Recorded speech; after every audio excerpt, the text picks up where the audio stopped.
The day my daughter signed those papers, I was standing in the hallway of a notary office on Wellington Street, holding a paper cup of terrible coffee, wearing the blue cardigan she used to borrow without asking.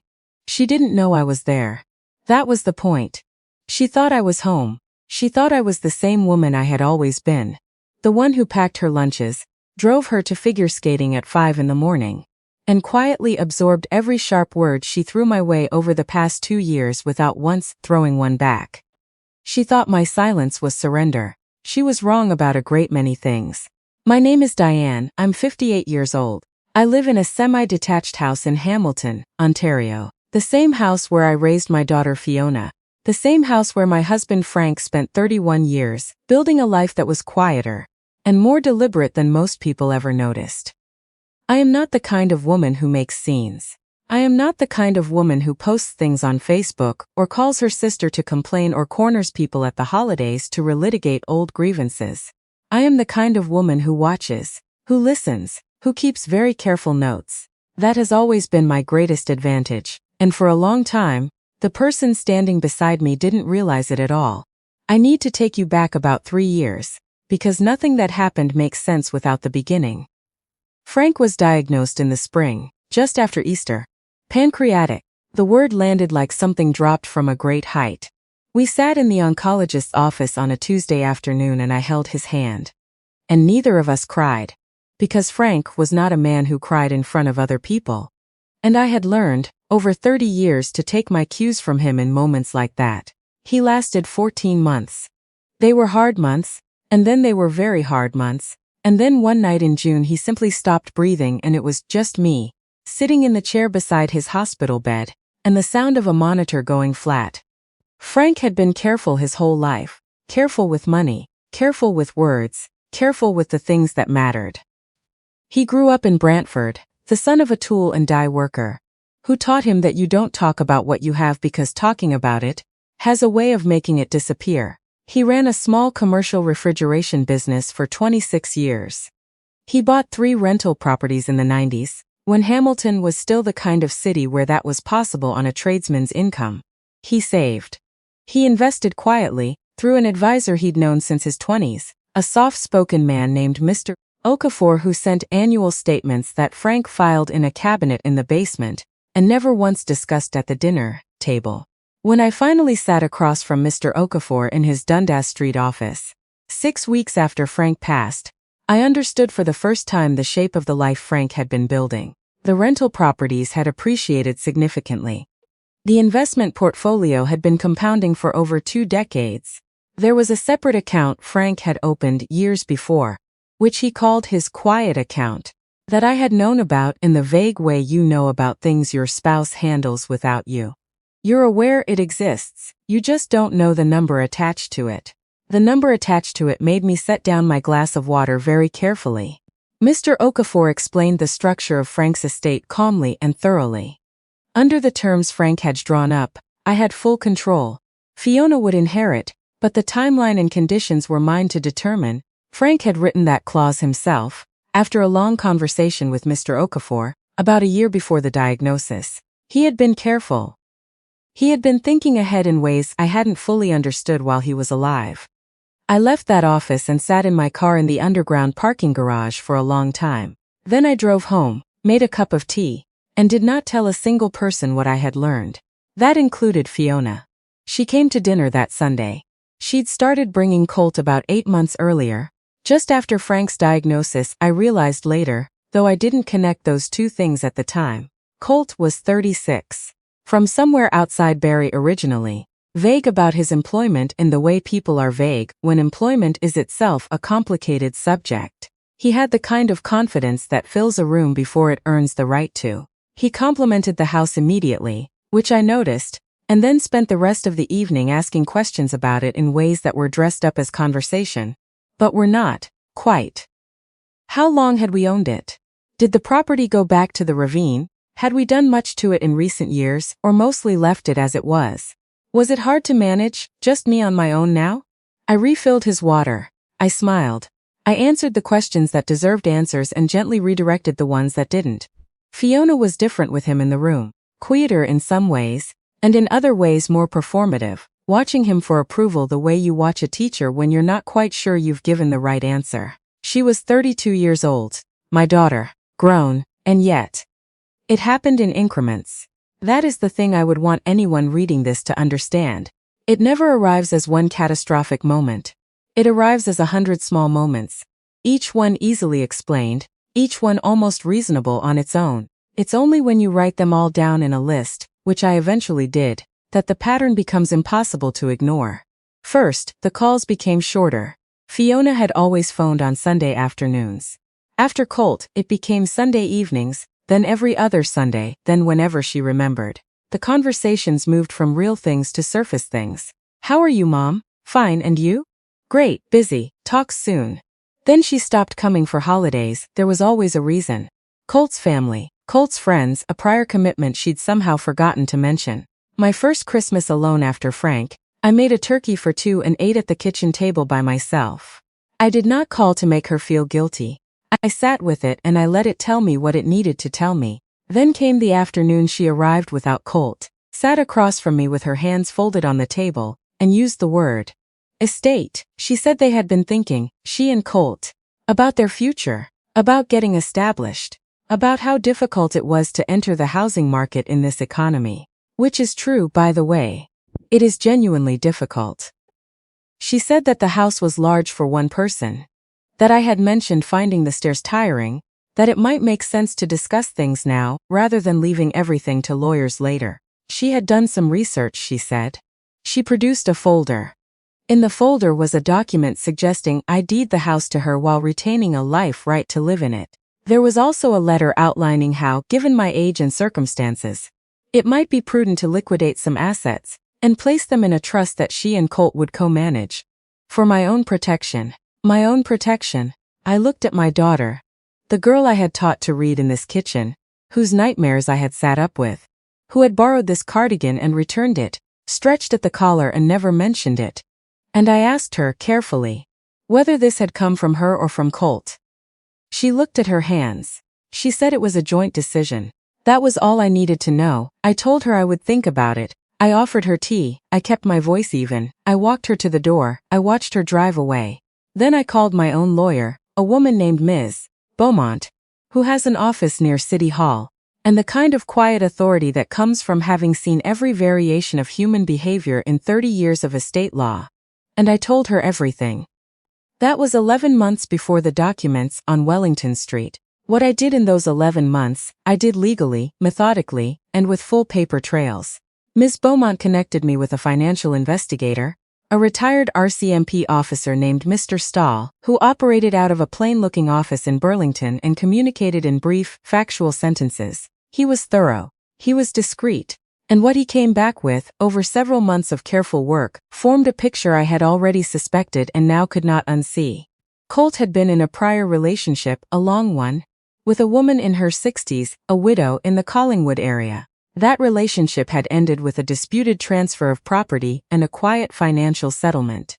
The woman had signed a non-disclosure. The case had never gone to court. The details Mr. Stahl surfaced through proper channels were enough. There was more. Fiona, at Colt's direction, I believe this, though I understand it's difficult to prove intent, had begun moving money, small amounts at first, from a joint savings account she and Frank had opened for her as a teenager, which still technically required Frank's signatory for major withdrawals. Frank was gone. The bank had not yet updated the records. Fiona had made several transfers before anyone caught it, and nobody caught it because nobody knew to look. I had Ms. Beaumont request a full accounting. I also began recording my own phone calls with Fiona, which I disclosed to her at the start of each call, by saying that I was keeping records for my own reference, a statement she dismissed as the eccentricity of an older woman. In those calls, Fiona made several statements about the estate, about what Frank had intended, about conversations she claimed to have had with him near the end, that were contradicted directly by the written record Frank had left. Frank had been careful. I had promised him I would be too. The appointment on Wellington Street was Colt's idea. He had found a notary, arranged the time, and called me with the date in a voice that was friendly and warm and completely assumed I would simply show up and sign. He had prepared documents, he said, that would help streamline things. Fiona would be there. It would all be very straightforward. I said I would come. I did come, I just didn't go inside. I stood in the lobby of the building. It was a clear November morning, cold enough to see your breath, and I watched through the glass as they waited in the notary's waiting room. Colt in a wool coat. Fiona beside him, smoothing her skirt the way she does when she's nervous. A stack of folders on the table. At 10:17 a.m., while they were still sitting there, Fiona's phone received a notification. Then another. I had timed it precisely. What I had sent was not dramatic. It was a single email, forwarded from Ms. Beaumont's office, with 4 attachments. The first was a letter confirming that Frank's estate had been placed under formal legal protection, pending a review of unauthorized transactions, and that no document signed that day would be recognized as legally binding. The second was a summary of Mr. Stahl's findings, redacted where appropriate but clear enough. The third was a copy of the financial transfer records, with the relevant figures highlighted. The fourth was a letter Frank had written to Fiona 2 weeks before he died, which he had given to Ms. Beaumont in a sealed envelope with instructions that it be held until it was needed. Frank had been watching too, even at the end. He had seen the way Colt looked at the house. He had noticed what Fiona didn't say when he asked her certain questions. He had written the letter because he loved her, and because he knew she was being redirected, slowly and steadily, away from her own judgment. I watched Fiona read her phone. I watched her face change. I watched her say something to Colt, and I watched Colt's posture shift. That particular shift when someone who has been very confident realizes the ground is not where they thought it was. He took out his own phone. He made a call. The notary came out of the back office to greet them, and Fiona shook her head. They gathered their folders. They left through the front door. I stepped to the side so they wouldn't see me. I watched them go. Then I went to the coffee shop next door, ordered a proper Americano this time, and sat in the window for a while. I know what happened in the hours that followed because Fiona called me that evening. She called me 6 times before I answered. When I picked up, she said my name twice, then didn't speak for a long time. What came out, when it came, was not what I expected. I had steeled myself for anger, for accusations, for the version of this where she defended him and blamed me. That would have been easier in some ways, familiar territory at least. Instead, she said, "Mom, what did I do?" It was not a question. It was the sound of someone surfacing. She drove to the house that night.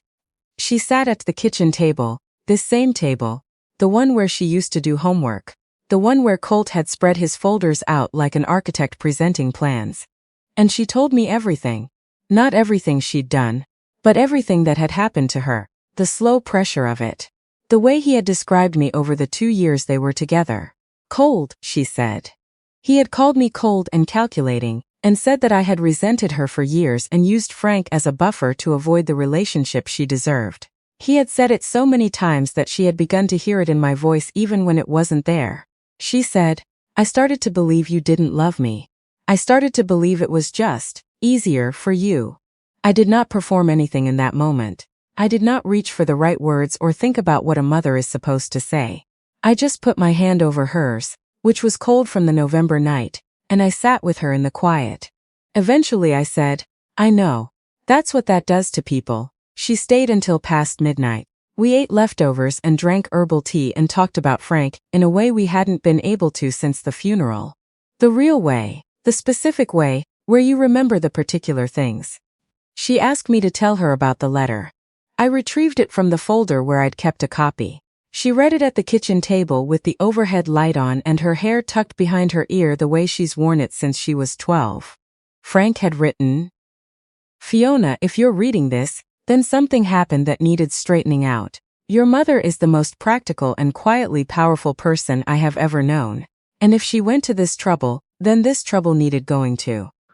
I need you to understand that what she built beside me, she built as a full partner. Everything we have belongs to both of us. And I left it in her hands because I trust her entirely. I need you to trust her too.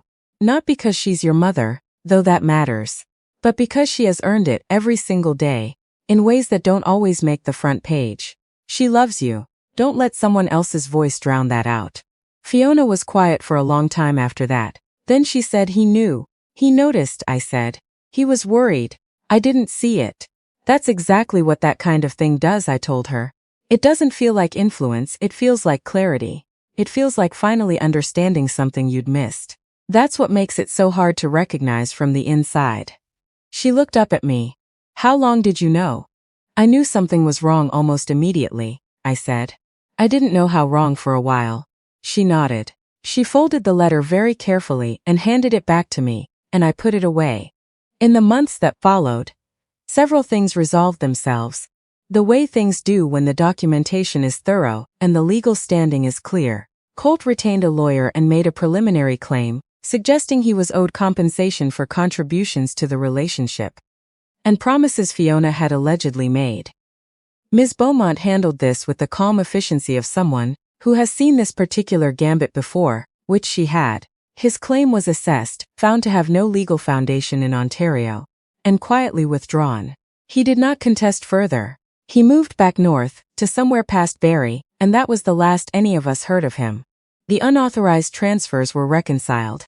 The estate was formally settled under Frank's original terms. There was no litigation. Fiona spent several months working through things with a counselor, her idea, not mine, which mattered.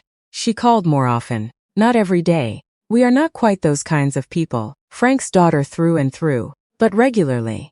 Honestly, we rebuilt things the way you rebuild things when both people are willing. Slowly, with attention, without pretending the damage wasn't real.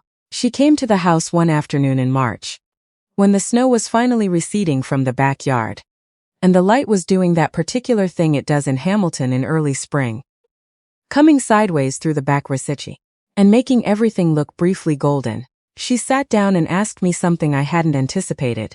"Mom," she said, "how did you know to wait? Like, how did you know not to just confront everything immediately?" I would have lost it. I thought about that for a moment.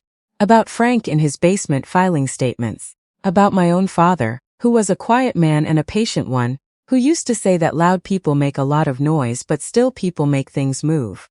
"I suppose," I said, "I learned it from watching your father. And your grandfather before him. The people in this family who have kept things together have always done it quietly. It's not patience exactly. It's more that you trust the truth to carry its own weight, if you just give it enough time to arrive." She was quiet. I was scared, I admitted. For most of those 11 months, I was genuinely frightened. Not for the money or the house, for you. That I was going to lose you to something I couldn't prove clearly enough to make you see. She looked at me for a long moment. "You didn't lose me." "No," I said, "I didn't. I do not tell this story to present myself as someone who had it all figured out. I made mistakes. I held on too long to the hope that things would correct themselves. There were conversations I avoided for months, because I knew they would be painful, and I told myself I was giving her space when really, I was just afraid of what she might choose if she had to choose. That was not wisdom. That was fear wearing the costume of patience. But here is what I came to understand on the other side of all of it. The people who try to separate you from the ones you love, they rely on something very specific. They rely on your decency. They count on you being the kind of person who doesn't make accusations without proof, who doesn't push too hard, who absorbs things quietly and calls it grace. They look at that decency and they decide it means you won't fight back. They confuse being careful with being harmless. I am not harmless. I am careful. Those are not the same thing. And if you are sitting somewhere right now, watching someone you love drift away from you in ways you can feel but can't quite articulate yet, I am not here to tell you what to do. Every family has its own shape. Every situation has details only the people inside it can fully understand. But I will tell you this. Do not let someone else's reframing of your love make you doubt the love itself. Document what you see. Protect what matters. Trust the truth to be patient, because the truth, in my experience, is extraordinarily patient. It doesn't need to announce itself. It just needs to arrive in someone's inbox at exactly the right moment, on a cold November morning, while they're sitting in a notary's waiting room with a stack of folders they will never file. I'm Diane. This is Lyra Payback. I'll see you in the next one.